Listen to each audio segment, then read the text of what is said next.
अस्सलाम वालेकुम। I hope आप लोग सब ठीक ठाक होंगे। आज हम लोग बात करें बेली फैट हमारा क्यों नहीं जाता। जब हम डाइट कर रहे होते हैं हमारी टांगें पतली हो जाती हैं, ऊपर की बॉडी कम हो जाती है, लेकिन बेली फैट नहीं जाता। So there is one hormone that is responsible for your belly fat and that is cortisol hormone. So let's find out today कि कोर्टिसोल हार्मोन कहाँ से आया, क्या करता है और क्यों हमारा बेली फैट नहीं जाता। So let's just do find out. Okay, हमारी जो किडनीज हैं, किडनीज के ऊपर एक ग्लैंड होता है, आर्डिनल ग्लैंड। वो कुछ हार्मोन्स को रिलीज करता है जिसमें से कोर्टिसोल एक हार्मोन है।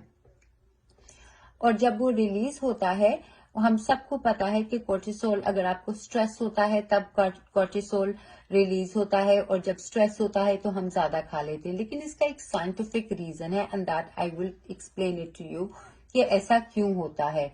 कोर्टिसोल हार्मोन को, ये बहुत इंपॉर्टेंट हार्मोन है, इसको बैलेंस करना इज वेरी इंपॉर्टेंट। अगर ये बढ़ा हुआ हो तब भी इसके मसले हैं, अगर ये कम हो तब भी इसके मसले हैं।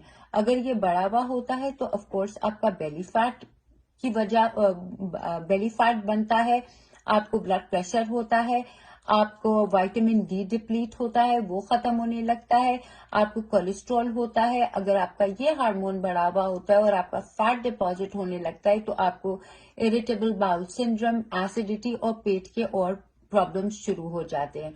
और अगर ये लो होता है, क्योंकि ये एंटी इन्फ्लेमेटरी होता है, और ये आपकी अगर आर्थराइटिस का प्रॉब्लम है और अगर ये लो है तो आपको और बहुत टांगों में दर्द शुरू होता है। और ये व्हाइट ब्लड सेल्स के लिए भी बहुत इंपॉर्टेंट होता है। तो इनको भी मैनेज करने के लिए कोर्टिसोल का कम होना डेंजरस होता है और ज्यादा होना भी डेंजरस होता है। नाउ लेट मी एक्सप्लेन कि ये इस cortisol hormone has got, what has it got to do with the belly fat. होता ये है कि जब ये रिलीज होता है हमारे ग्लैंड से, तब इसको जाना चाहिए सेल्स के पास। सेल्स हमारे हमारे लाइफस्टाइल की वजह से, हमारी डाइट की वजह से, हमारी नींद की वजह से वीक हो जाते हैं।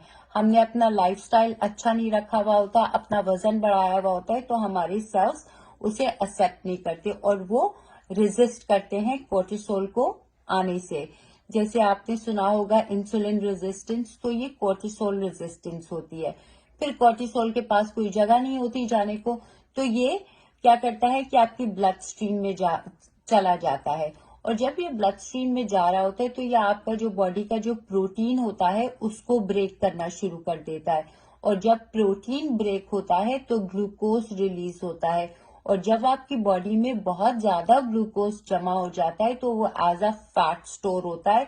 वही काम होता है जो इंसुलिन रेजिस्टेंस करती है कि जब आपकी बॉडी पे ज्यादा आप कार्बोहाइड्रेट्स और प्रोसेस खाना खाते हैं तो ग्लूकोज रिलीज होता है। जब ग्लूकोज रिलीज होता है, इतना ज्यादा तो ग्लूकोज इस्तेमाल नहीं होता, तो वो एज अ फैट स्टोर होता है। तो यहाँ पे भी कोर्टिसोल यही काम कर रहा है, और आपकी बॉडी के डिफरेंट पार्ट से, लिवर से ग्लूकोज लेता है, इंसुलिन लेता है, उसको लेके उसको ग्लूकोज रिलीज करता है, और वो ग्लूकोज की कोई जगह नहीं होती, तो फिर वो एज अ फैट स्टोर हो जाता है। और easiest way for fat storage is your belly. Menopause में आपने देखा होगा कि अक्सर लेडीज का जब बॉडी से प्रोटीन जा रहा होता है तब आपका ये कोर्टिसोल हार्मोन, और वो लोग जब बहुत ज्यादा स्ट्रेस लेते हैं, आप मेनोपॉज में ज्यादातर यही देखा जाता है, बिकॉज ये तो एक सिम्टम है, तो वो बेली बहुत आपका प्रोमिनेंट हो जाता है, बहुत ज्यादा बेली निकल जाता है मेनोपॉज में। जो खाते हैं तो जाके बेली में लगता है। वो इसीलिए होता है कि आपका जब प्रोटीन ब्रेक होता है तो वो एज अ फैट आप ग्लूकोज में टर्न होता है और एज अ फैट आपकी बॉडी में स्टोर होता है। इसको मैनेज करने के लिए बहुत अच्छी डाइटरी पॉसिबिलिटीज हैं, बहुत आसानी से ये कंट्रोल हो सकता है। दो तीन चीजें बहुत इंपॉर्टेंट है इसमें, जिंक और मैग्नीशियम, इन दोनों का इस्तेमाल बहुत जरूरी है। अब आप इनको फूड के थ्रू भी ले सकते हैं। जिंक हमें नट्स, सीड्स के थ्रू मिल सकता है।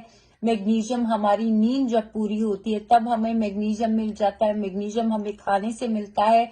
हमें पोटाशियम की जरूरत है यहाँ पे, जो हमारे मसल्स की स्ट्रेंथनिंग करता है और हमारे प्रोटीन को ब्रेक होने से रोकता है। तो zinc, magnesium and then potassium. और ताकि हम विटामिन सी रिच फूड भी खाएं, क्योंकि ये विटामिन डी को भी खत्म करता है। तो जब ये आपका विटामिन डी बहुत ज्यादा लो होता है, विटामिन डी के सप्लीमेंट्स लेने के बावजूद भी, तब भी ये चला जाता है क्योंकि आपका कोर्टिसोल बढ़ा हुआ है। अगर आपको कोर्टिसोल को बैलेंस करना है और आपको ऐसी कोई शिकायत है तो always target to work on your cortisol hormone, and if you're interested you can always contact me and I can help you with that. Khuda Hafiz.